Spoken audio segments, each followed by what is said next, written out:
Hey everyone, welcome back to my channel. Let me tell you what I did today.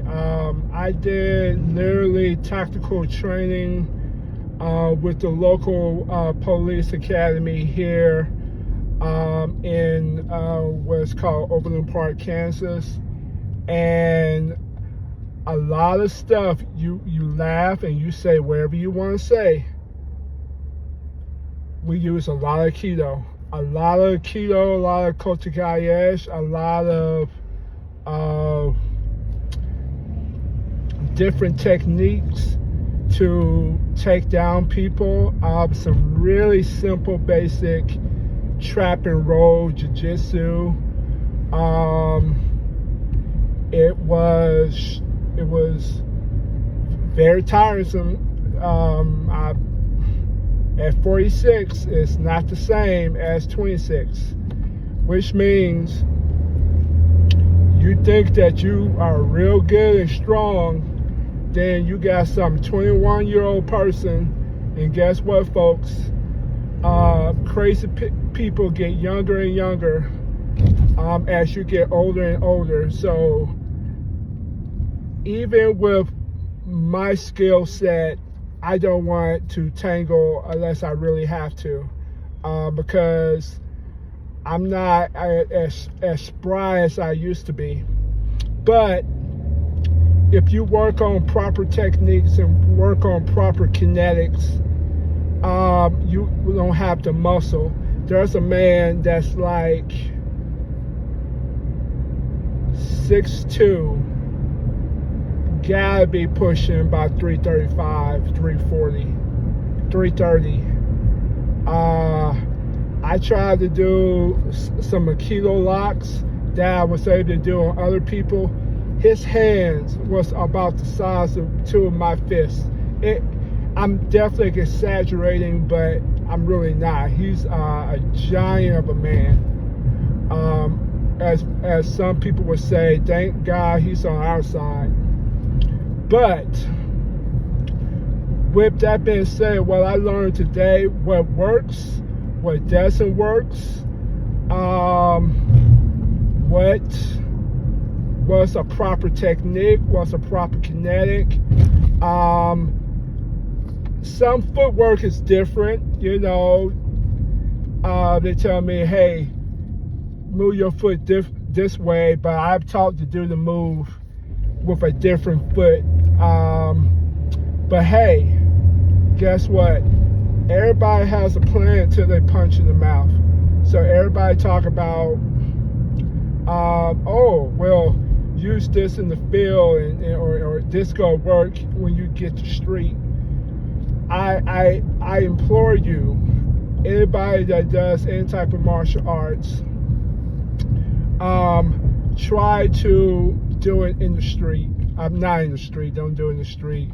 But try to get some really, really realistic techniques going on, because you got to know that it works when it really, really counts.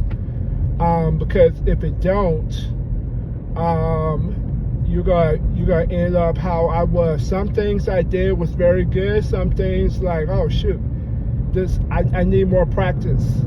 And especially when you do a keto locks, and a lot of Krav Maga stuff, you got to practice until you get repetition good enough. And if you don't do it enough, you don't want to fumble with somebody down the line trying to get it together. You want to be sure that it works. You want to be sure that the kinetics of it all. And literally, I was working on turn left onto West a Kempo move, and it led straight into an elbow, into like a wrist lock, and then you take them straight down, which is amazing, because it's not something we practice enough. But I literally just practiced it last night. But another thing I was kind of struggling with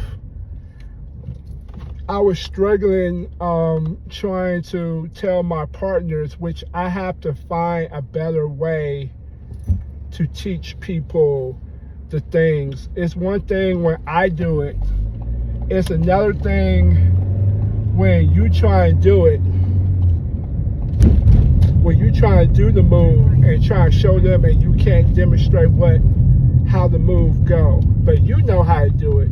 So I definitely learned today. Destination will be on the left. I watched how trainers were doing it, how they portray themselves, Destination is on the left. and how to give more of a command. And I learned a lot about how the teacher, because eventually what I would love to do is to teach it. I want to teach it to people. I want to teach martial arts to people. I want to teach self-defense classes. I want to teach women's self-defense classes, and I gotta be able to show them exactly how to do it, what curriculum I want to do it, how I want to do it. I think I really want to strongly stick with a Krav Maga, which means I want to get certified as a Krav Maga instructor, and then I can add my other twists and other stuff I learned: ground fighting, side control, full mount, closed guard, open guard, cut pass, those type of things. Because no matter how many different names it is, fighting is still fighting. And the wrist can go only one way, and the body can go only one way. So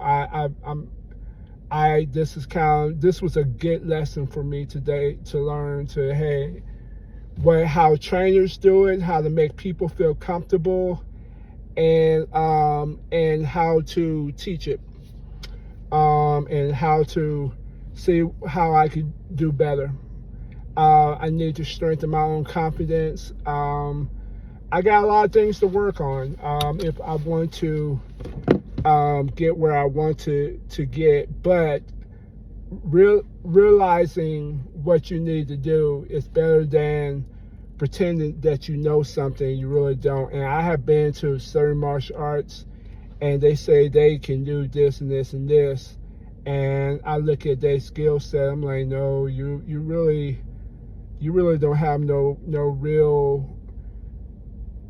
really street things to see. You just do it by the book, but you really don't know how to get punched in the mouth and how you block a certain thing. So yeah, but they had a good presentation.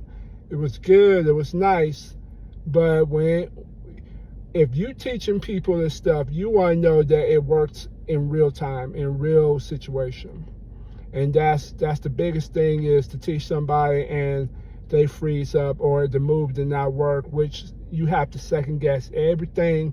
If I throw a right kick and you're able to block it, and I'm not able to do it the way I need to work on making my kicks better so it does work.